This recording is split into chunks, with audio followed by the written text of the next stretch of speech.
hoje, o presidente do Supremo Tribunal Federal, Ricardo Lewandowski, vem aqui ao Estado participar do lançamento do programa Cidadania nos Presídios. O Espírito Santo foi escolhido para ser a vitrine desse projeto no país. A gente vai conversar agora com a juíza Gisele de Souza Oliveira, coordenadora da Vara de Execuções Penais, e também com o secretário de Justiça do Estado, Eugênio Ricas. O convite para os senhores participarem foi sobre o lançamento do programa hoje, mas é importante a gente ouvir a opinião do senhor sobre essa declaração do secretário de Segurança. Doutora juíza, ele disse progressão penal benevolente, diz a lei frouxa, as pessoas não ficam presas e passam uma sensação e a certeza da impunidade. A senhora concorda com o secretário? Acha que tem que haver uma mudança na lei, enfim? Eu, particularmente, de maneira respeitosa, eu discordo, porque eu creio, tenho a convicção de que o problema da violência é um problema muito mais complexo do que se imagina e ele tem sido discutido de maneira pouco profunda. Ele tem sido discutido no Brasil de uma maneira muito superficial e apenas com leis mais duras nós não vamos resolver o problema da violência. No segmento da justiça criminal, do sistema de justiça, o que melhoraria bastante essa sensação para a sociedade seria exatamente se todos os órgãos fossem aparelhados adequadamente para que a persecução penal fosse feita de maneira efetiva, rápida e com resultados. Então, não adianta aumentar as penas porque a pessoa que está pré-determinada a praticar um crime, ele não deixa de praticar porque a pena daquele crime é mais alta ou mais baixa. Ele pratica o crime porque ele acredita que o aparato estatal não vai conseguir alcançá-lo, que o aparato estatal é fraco em termos de aparelhamento, né? Então, para melhorar essa questão no segmento da justiça criminal, nós precisamos aparelhar melhor as polícias, tanto a polícia militar como a polícia civil, que o Ministério Público tenha condições de trabalhar adequadamente e que o Judiciário também tenha condições estruturais, humanas e materiais de prestar uma boa jurisdição. Me perdoe, só para a gente entender melhor, quando a senhora fala o aparelho do Estado... Aparato estatal, isso. É fraco. A senhora quer dizer que não produz as provas que podem levar à punição devida desses... Exato. Um dos aspectos é exatamente esse, porque... Vejamos, hoje o secretário anuncia que foram presas 6 pessoas. Só o juiz que vai pegar esse processo lá na frente vai saber qual é a qualidade das provas que tem ali dentro. Porque isso é anunciado hoje e aí depois o juiz se depara com um processo que não tem absolutamente nenhuma prova produzida. Né? Então, você quer dizer que o inquérito às vezes falha? Às vezes o inquérito está foi mal feito, mas não porque o delegado, a autoridade policial falhou, mas sim é um problema estrutural.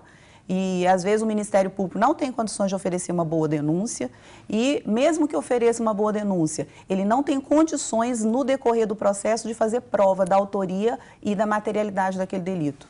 E aí isso vai gerar, consequentemente, uma absolvição. Então, veja que nada tem a ver com penas mais altas ou mais baixas. Mas quando esse processo assim, acontece de forma correta, há a produção de provas, o inquérito é bem elaborado, o Ministério Público oferece denúncia e a pessoa é de fato condenada. Isso. A lei hoje,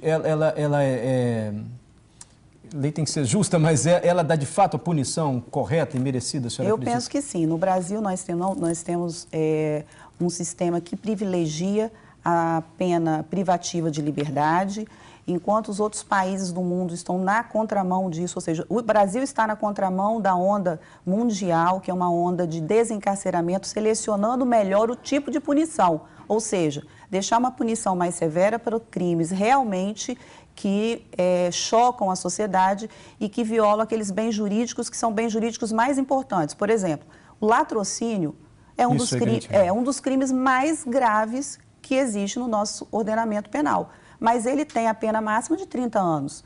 Então, nós não podemos dizer que essa pena, ela é uma pena baixa. Ela pode até ser mal aplicada durante a execução penal realmente não oferecer condições de ressocialização para essa pessoa. Mas temos que verificar se essa pessoa também, em termos de personalidade, ela tem condições de se ressocializar ou não, que é uma outra questão. Mas fica 30 anos na cadeia? Porque a gente sempre vê, cumpriu 1/6 da pena, enfim, aí não fica esse tempo. A lei de execução penal é estruturada de maneira a cumprir, que a pena seja cumprida de maneira progressiva, né? Então, ela começa no regime mais gravoso e vai diminuindo até para o aberto. Então, realmente, ele não vai ficar 30 anos no fechado. Mas a lei parte da premissa de que o objetivo da pena é ressocializar. que o sistema todo vai trabalhar para que aquela pessoa um dia seja devolvida à sociedade em condições de conviver em sociedade. Nós sabemos que, infelizmente, em muitos casos isso não acontece, porque a pessoa tem a personalidade já voltada para o crime. Deixa eu agradecer aqui a doutora Gisele, que está falando aqui para a gente a respeito da declaração do secretário de Segurança, que disse ali que as leis são frouxas, né? Tá, a doutora juíza, colocando aqui para a gente a opinião dela. E ela, tanto ela quanto o secretário de Justiça estão aqui no estúdio hoje para falar do projeto de cidadania nos presídios, né? O ministro do STF o presidente do STF vem ao Estado hoje para falar desse projeto. Por favor, secretário, esse projeto começou aqui no Estado no ano passado, né? O que é esse projeto? Bom, na verdade, o que começou aqui foi o lançamento das audiências de custódia. O Espírito Santo foi o segundo estado do país. E hoje o ministro ele vem aqui para lançar no Brasil, em primeira mão, no Espírito Santo, o projeto de cidadania nos presídios. Ou seja, o Espírito Santo ele foi escolhido como primeiro estado para receber esse lançamento. É um projeto que parte de 3 premissas. Uma delas é uma análise mais célere por parte do Judiciário dos processos de comutação e indulto que, porventura, os presos têm o direito. O que é comutação? A cada ano, a Presidente da República ela emite um decreto em que ela prevê ali, para cada processo, a possibilidade de encurtamento da pena. Então, são critérios muito objetivos, não é para todo tipo de preso, não é para... Por exemplo, o crime hediondo, ele não tem direito à comutação. Esse exemplo que a gente viu aí, essa pessoa certamente, o processo dela jamais seria beneficiado com a comutação. Um outro eixo do programa, que é um eixo importante, é o atendimento ao egresso. Depois que a pessoa cumpre pena, quando essa pessoa está na rua, é uma atenção do Estado para que essa pessoa não volte a delinquir. Isso é uma coisa importante, né? Mais até, talvez, do que endurecer as leis, é importante dar um tratamento adequado para que essas pessoas não voltem a delinquir. O Espírito Santo, eu acredito, tem sido campeão nisso aí. Prova disso é que nós conseguimos reduzir, em janeiro, o número de homicídios em 33%. O carnaval deste ano nós reduzimos em 35%. Então, quer dizer, são números excepcionais que mostram que o Espírito Santo está no caminho certo, tanto no âmbito da execução penal, quanto da persecução penal. O trabalho da Polícia Militar, o trabalho da Polícia Civil têm sido bem-sucedidos. A senhora falou na pergunta anterior sobre essa questão da ressocialização dos presos. Esse projeto de cidadania na justiça, quando o secretário diz aqui, para cuidar também do preso depois que ele sai da cadeia, né? Como é que esse projeto atua nesse sentido? Exatamente. Esse projeto no eixo social parte da premissa que quando a pessoa está no interno do sistema, ainda dentro do sistema, ele tem que ser preparado para voltar ao convívio social. E essa preparação pode se dar através de curso de capacitação profissional, através de estudo, de retomada de estudo, com vários tipos de atendimento, porque simplesmente nós não podemos conceder um alvará para essa pessoa que já cumpriu a pena dela e colocá-la para conviver em sociedade sem uma preparação. E após ela sair do sistema prisional, a ideia é que seja organizado um escritório social do egresso. O escritório social do egresso vai ser o ponto de apoio, a referência do egresso. O egresso sai do sistema, ele vai até esse escritório, onde nesse escritório ele vai ter uma série de atendimentos sociais, desde tirar os seus documentos, segunda via dos seus documentos que ele ficou sem, ficou preso, seus documentos desapareceram, até encaminhamentos diversos, como por exemplo, para desintoxicação, tratamento para dependência química, seja para vaga de emprego, ou seja, nós precisamos preparar essa pessoa para ela retornar para o convívio. Mas essa preparação só acontece no momento que ele está saindo da cadeia? Não é um projeto que acontece durante o período em que ele está preso? Isso, na parte final da pena dele, ou seja, começa ainda dentro do sistema. E aí, essa preparação continua fora do sistema. Nós não podemos conceber que essa atenção seja dada apenas quando a pessoa já saiu do sistema. Realmente, essa preparação dentro do nosso projeto, ela começa ainda com a pessoa num sistema prisional. Mas na prática é o quê, doutora? Que preparação é essa? Olha, hoje, por exemplo, o Estado do Espírito Santo é o estado que mais tem projetos sociais no sistema, projetos de ressocialização em geral dentro do sistema. E o secretário pode falar mais disso. Mas, por exemplo, nós temos fábricas de empresas que funcionam dentro do sistema prisional, inclusive no regime fechado, não no semiaberto, no regime fechado, onde os presos passam o dia trabalhando. Então, nós precisamos ampliar isso, porque o trabalho é uma das formas de resgate do ser humano. A gente vai encerrando a entrevista. Antes, eu só queria uma opinião dos senhores em relação a essa decisão do Supremo Tribunal Federal do senhor e da senhora, perdão, na semana passada, quando decidiu que uma pessoa condenada em segunda instância pode recorrer, mas vai recorrer na cadeia. É presa e recorre depois de presa. Isso pode aumentar muito o número de presos aqui no Estado? Nós temos capacidade para atender isso? Bom, Mário, assim, em primeiro lugar, dizer que essa é uma decisão que atende ao anseio da sociedade, né? Aquela entrevista com o secretário de Segurança mostra muito bem isso. A sociedade não aguenta mais a sensação de impunidade, não aguenta mais ver as pessoas recorrendo e recorrendo e a execução penal nunca começar. Então, esse é o primeiro ponto que é importante essa adesão do Supremo nesse sentido. O segundo ponto é que, na nossa visão, isso não vai aumentar. Primeiro porque o número de presos que têm acesso aos tribunais superiores é muito pequeno.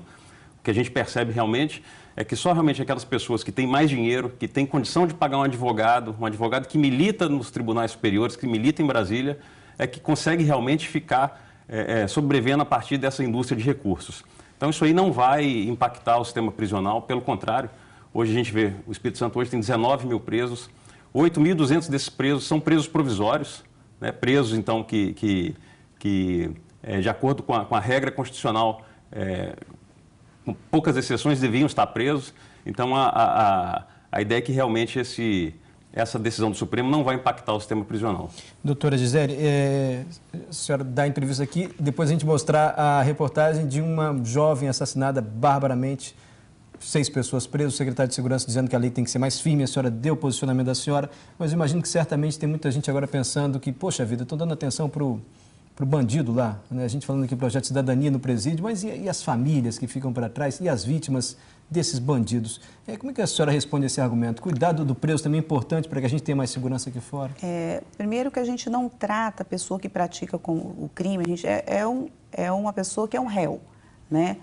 O réu, dentro do nosso Estado de Direito, ele tem que sofrer a coerção estatal dentro de um devido processo legal.